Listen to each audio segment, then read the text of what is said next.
Welcome back to supernatural Scotland, where the shadows lengthen and the whispers of the past come alive. Here we are in our castle, Duncarrow, along with some new friends. Here is your host, Mark Smith.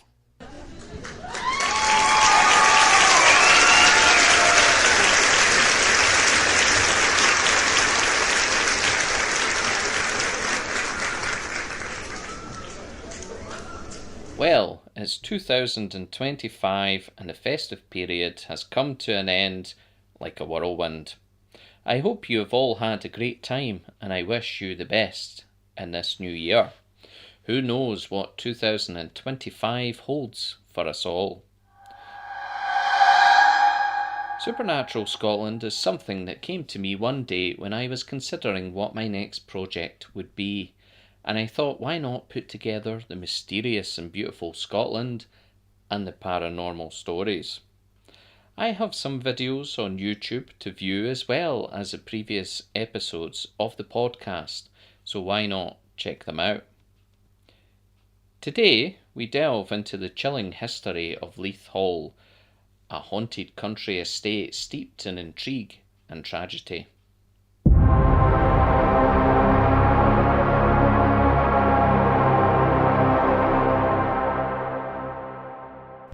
This magnificent country house is located in Aberdeenshire. This imposing estate, home to the Leith family for generations, boasts a rich history intertwined with Jacobite rebellions, wartime services, and of course, a chilling array of ghostly encounters. Leith Hall, with its soaring ceilings, ornately carved staircases, and vast gardens, offers a glimpse into the opulent lives of the wealthy. However, beneath the surface of this grandeur lies a darker history, a history tinged with tragedy and a lingering presence of the past.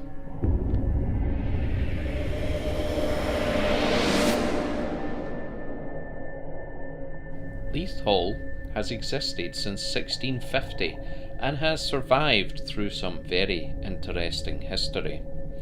The property was occupied by 10 generations of the Leith family. It was occupied by them until after the Second World War. The house was then donated to the National Trust for Scotland. The estate is around 286 acres, which is obviously quite a large area.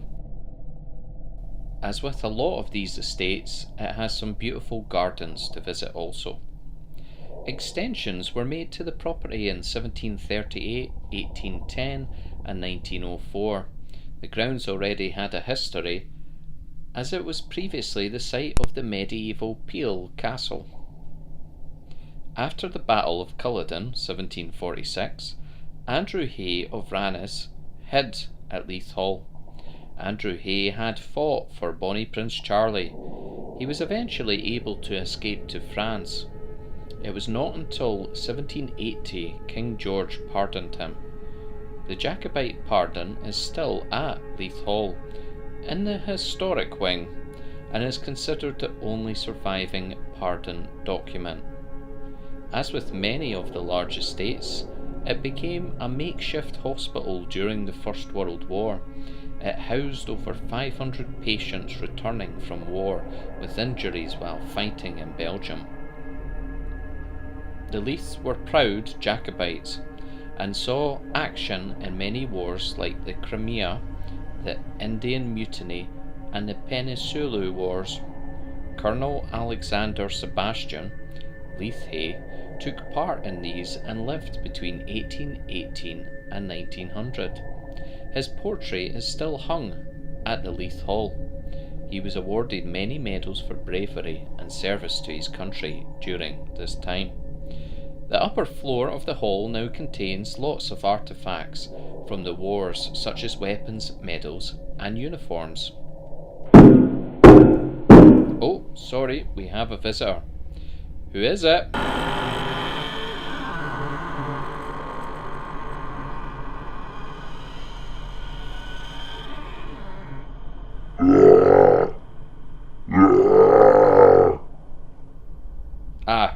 Hi Morag, what's up?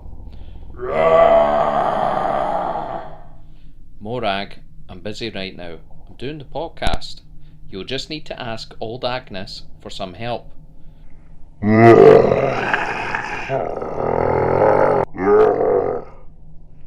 Sorry Morag, I need to get back to the podcast. Good luck with the chase. Anyway, sorry about that. The most notorious ghost of Leith Hall is said to be the spectral apparition of Lord John Leith, a tragic figure from the 18th century. John, a hot-tempered man, met his demise in a drunken brawl on Christmas Day 1763.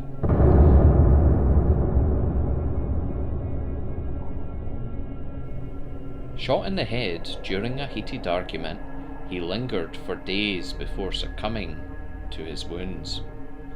It is believed he argued with Abernethy of Mayenne and was shot in the forehead during this argument, or during a good old-fashioned duel. Abernethy fled the country to avoid being arrested and eventually stood trial 5 years later. Murder was never proven and he was fined £150. Now his restless spirit is said to wander the halls of Leith Hall.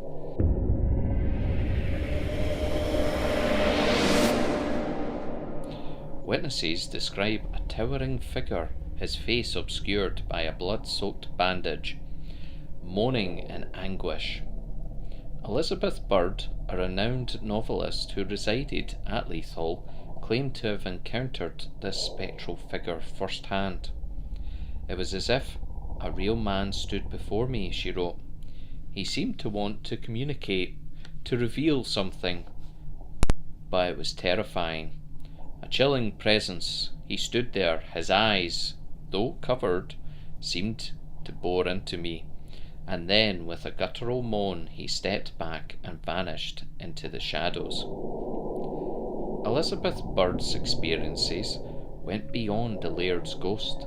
She reported a chilling encounter with a Victorian lady in a flowing gown, who glided through the corridors with an eerie grace. The air within Leith Hall seemed to throb with unseen presences. Doors slammed shut without warning. Objects moved inexplicably, and a constant sense of being watched.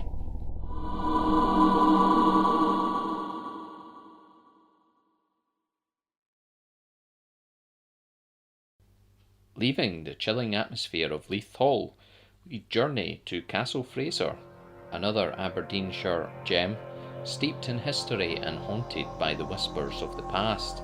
This magnificent 16th century castle, with its intricate carvings and secret passageways, offers a glimpse into Scotland's aristocratic past. But with these elegant walls, a darker history lurks. Legends tell of a princess, a guest of the Fraser family, who met a tragic end within the castle's confines. Murdered in her bedchamber, her blood is said to have stained the very floorboards, leaving an indelible mark on the castle's soul.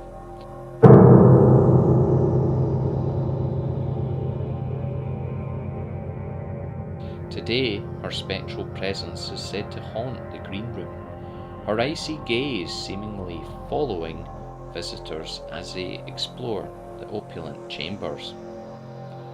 The air within Castle Fraser is thick with the unseen. Whispers of Lady Blanche Drummond, a resident who succumbed to consumption, echo through the halls. Her ghostly form, draped in a long black gown, is said to appear to unsuspecting visitors, her face etched with a mournful expression. But perhaps the most unsettling aspect of Castle Fraser's haunting is the sense of the unseen presences. Children's laughter, the clinking of teacups, and the rustling of unseen garments seem to emanate from empty rooms. These fleeting glimpses of the past, these echoes of forgotten lives, serve as a chilling reminder that the castle's history continues to unfold even beyond the realm of the living.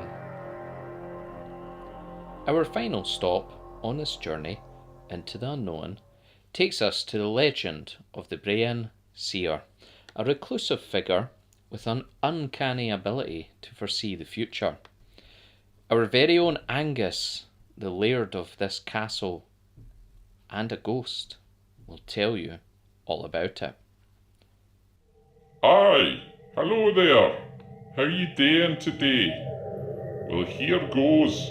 The cinematic figure, who lived in the 17th century, is said to have predicted major events in Scottish history, from the Battle of Culloden to the discovery of North Sea oil. Legend has it that the seer possessed an adder stone, a mystical object that allowed him to glimpse into the future. However, his gift of foresight ultimately proved to be his undoing when he revealed the Earl of Seaforth's infidelity to his wife. His fate was sealed. The enraged countess, in a fit of rage, had the seer burned alive in a tar barrel. The legend of the Brahan Seer serves as a chilling reminder of the dangers of foreknowledge. Basically, he should have kept his gob shut.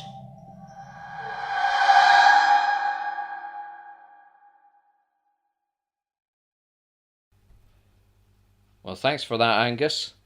That was an interesting story. Have you encountered a ghostly presence?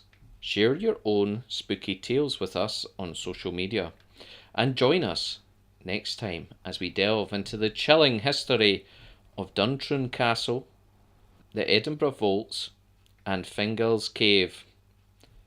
Goodbye for now.